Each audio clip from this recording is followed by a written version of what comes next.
Buenos días, mi nombre y el nombre de mi compañera es Carol Elizabeth Barbosa y Alondra Arellano Nájera. El día de hoy les hablaremos de el aparato genital femenino. Hola, me presento, yo soy Carol Barbosa y voy a comenzar dándoles la introducción.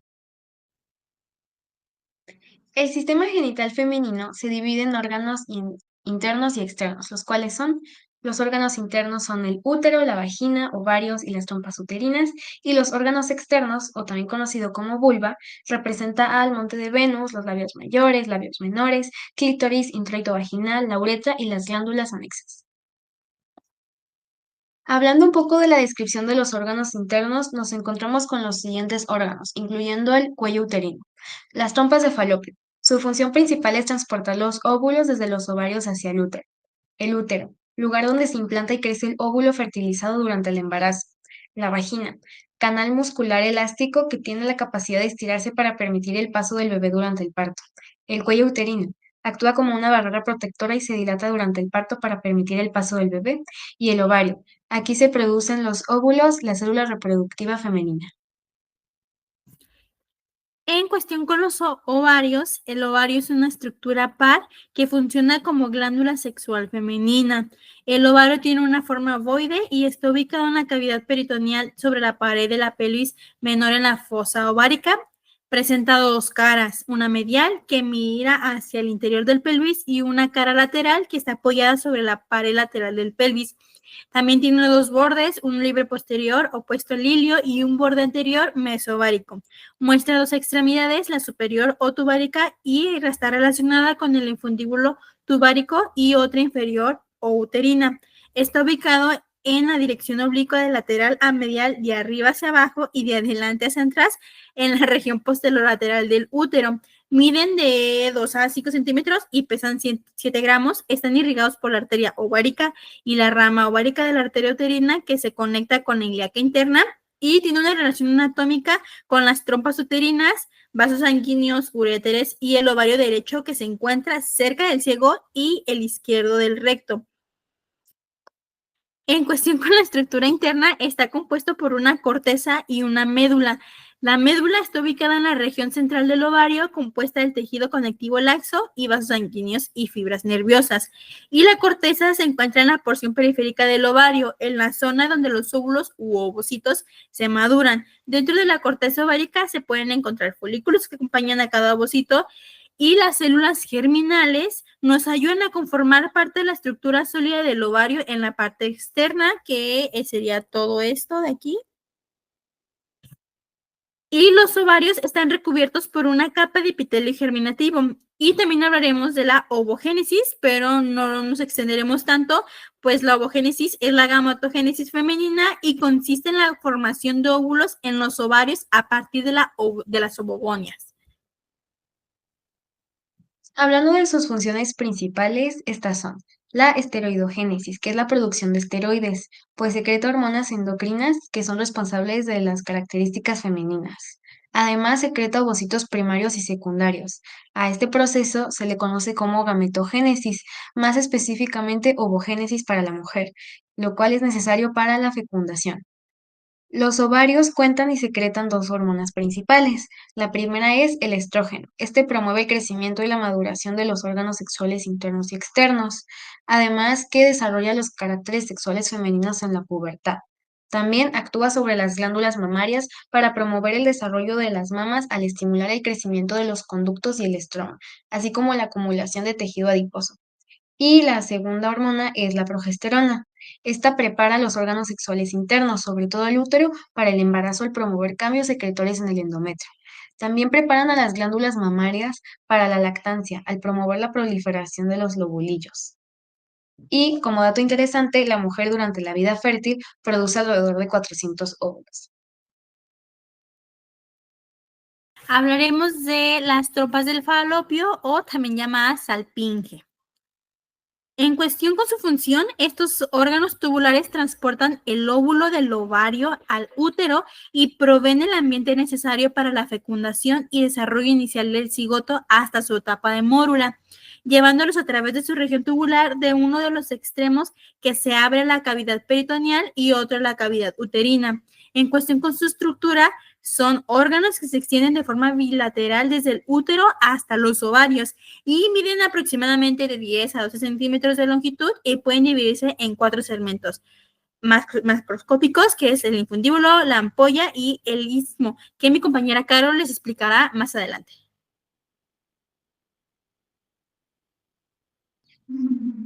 Como comentaba mi compañera Londra, existen 4 segmentos macroscópicos.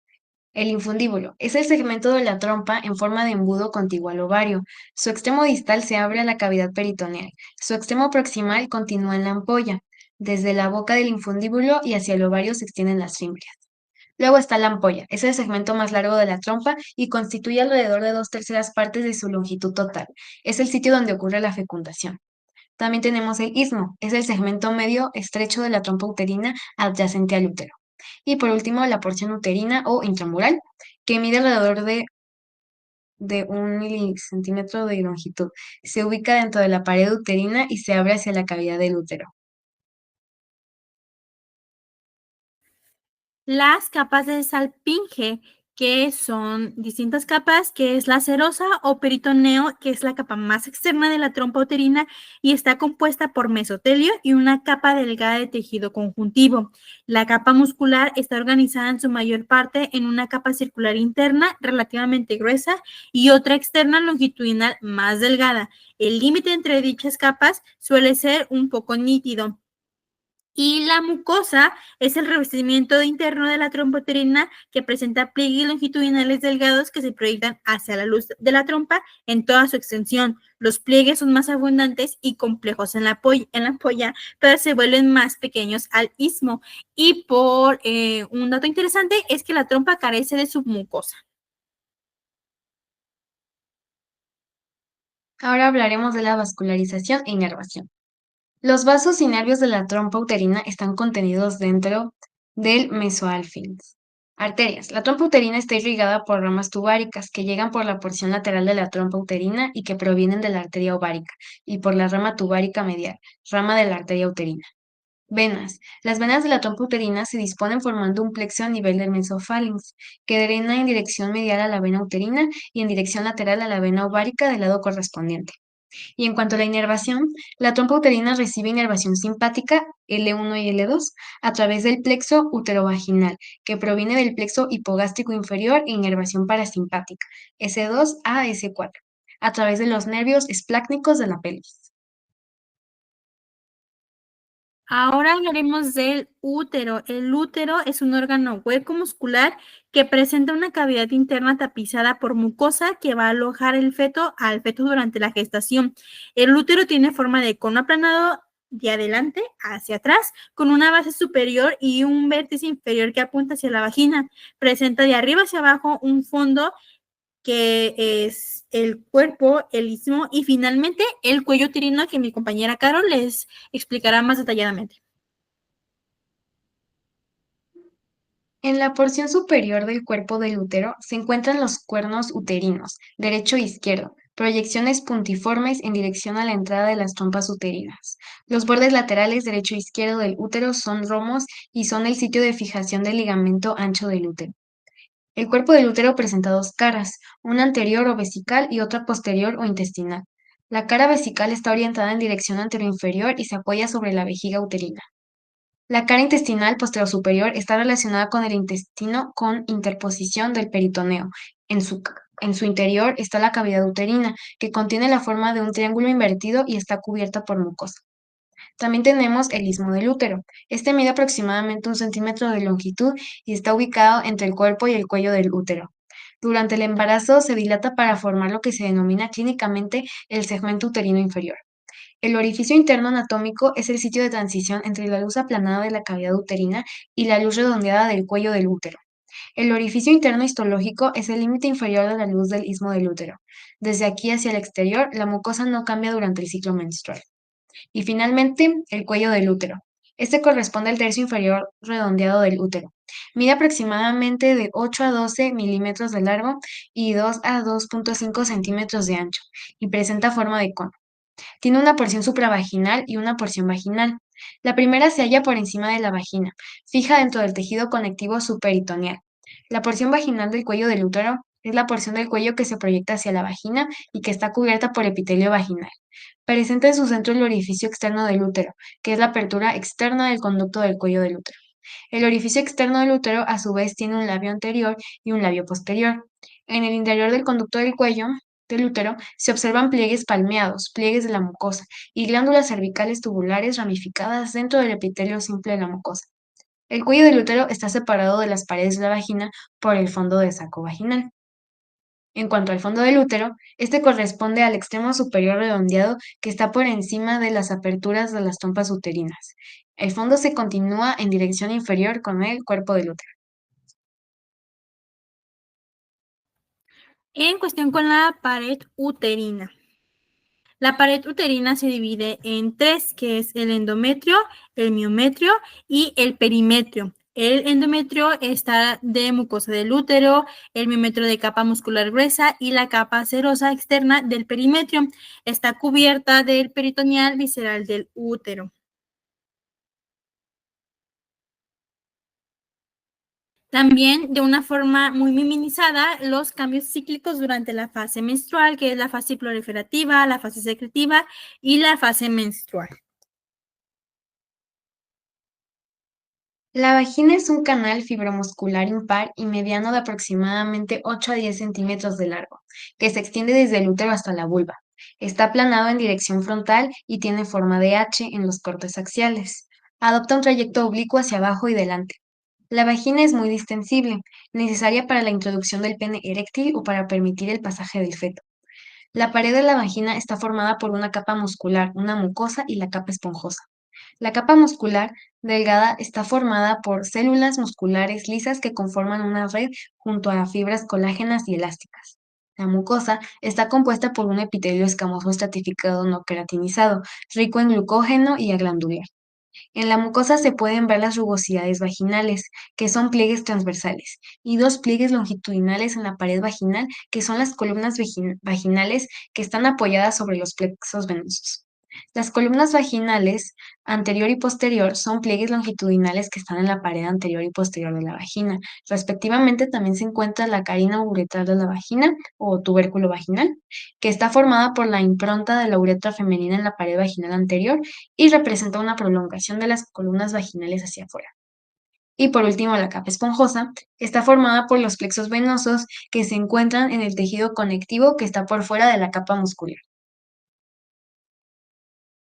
En cuestión con las relaciones de la vagina, está relacionado en dirección anterior con el fondo de la vejiga, en dirección posterior se relaciona de arriba hacia abajo con el recto a través del fondo del saco recto uterino, arriba y del tabique recto vaginal abajo, con el fascículo pubovaginal del músculo elevador del ano y con el cuerpo peritoneal. En dirección lateral se relaciona de arriba hacia abajo con los parametrios y los músculos elevadores del ano, los músculos transversos profundos y las formaciones eréctiles del clítoris.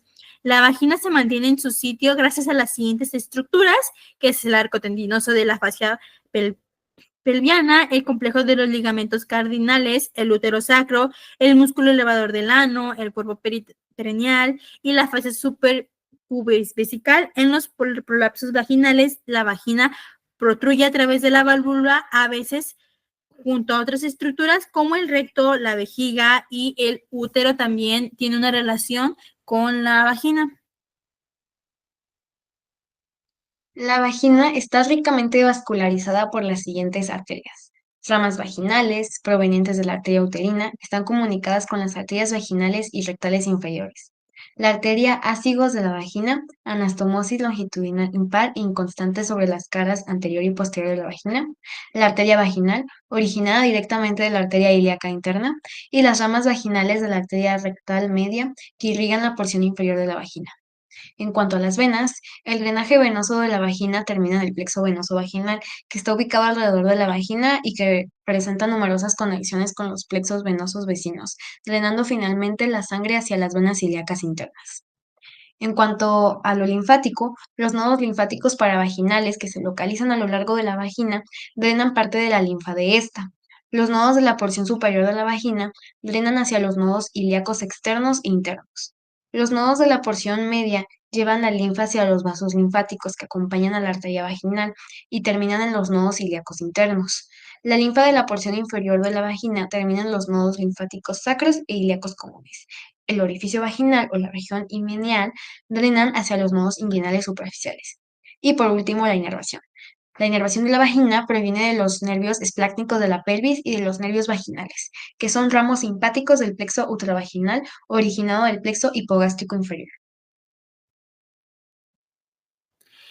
En cuestión con los órganos externos, tenemos que la vulva corresponde al conjunto de órganos genitales externos de la mujer, conformados por el monte de Venus, los labios mayores, labios menores, el clítoris, la uretra y el orificio vaginal. En esta imagen podemos ver dónde se encuentran aproximadamente cada uno y una breve descripción que, por ejemplo, el monte de Venus es la elevación del tejido que ayuda a proteger los órganos reproductores, los labios mayores, que el pliegue de piel, carnosos que rodean y protegen las estructuras internas de la válvula.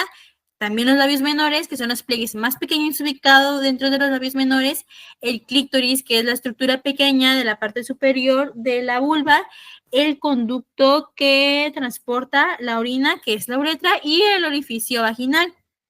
En cuestión con el monte de Venus, sabemos que, como les mencionaba, el monte de Venus está en esta parte de aquí, y también llamado monte del pubis. El monte del pubis o monte de Venus es la región de la piel y tejido subcutáneo cubierta por vello que está por delante y encima de la sínfisis del pubis y en dirección inferior a la pared del abdomen. Es importante mencionar que la aparición del vello es durante la pubertad. Ahora les voy a hablar de los labios mayores. Los labios mayores son dos pliegues cutáneos que están sobre un panículo adiposo y que se extienden desde el monte del pubis hasta el periné. La cara lateral de los labios mayores está pigmentada y cubierta por pelos, separada del muslo por el surco genitofemoral. La cara medial de los labios mayores está en contacto con la cara medial del labio mayor opuesto. Entre los labios mayores está ubicada la hendidura vulvar. La comisura anterior corresponde a la unión anterior de los labios mayores y la comisura posterior a su unión posterior. En cuanto a los labios menores, estos son dos pliegues cutáneos que no tienen tejido adiposo ni pelo, que contienen glándulas sebáceas.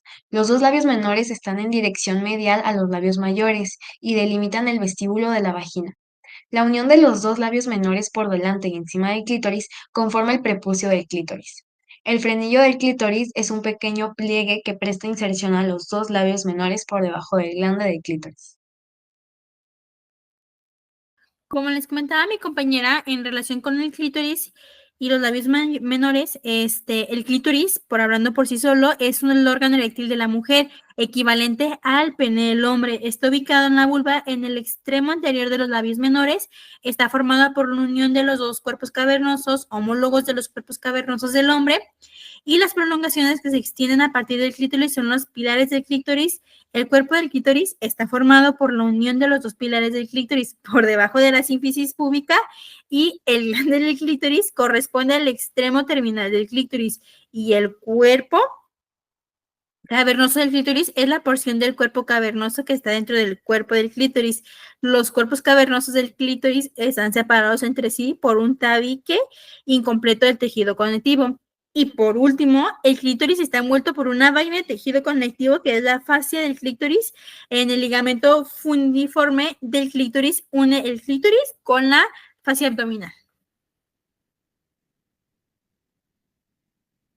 En cuestión con las glándulas de Bartolino, aquí se encuentra, este es un quiste, pero está idealmente aquí encontrada, está localizada bajo el vestíbulo a cada lado de la abertura vaginal y miden aproximadamente de 1.5 centímetros a 2 centímetros de largo.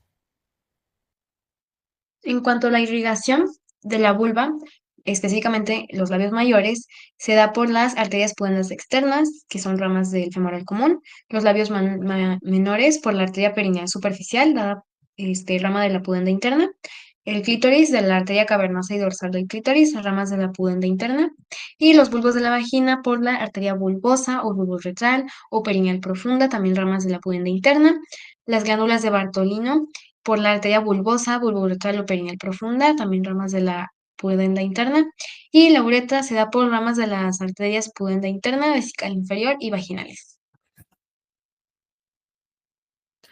En cuestión con la inervación y lo linfático es el nervio pudendo de los nodos linfáticos inguinales y aquí encontramos una foto con músculos y los nervios peritoneales donde se encuentran los nervios rectales, el músculo elevador del ano y acá encontramos algunas inervaciones también. Y por último, les dejamos una imagen de la estructura del útero, de lo interno, de los músculos internos, donde se encuentra cada uno. Y pues les agradecemos mucho su atención y esperamos que les haya gustado esta presentación.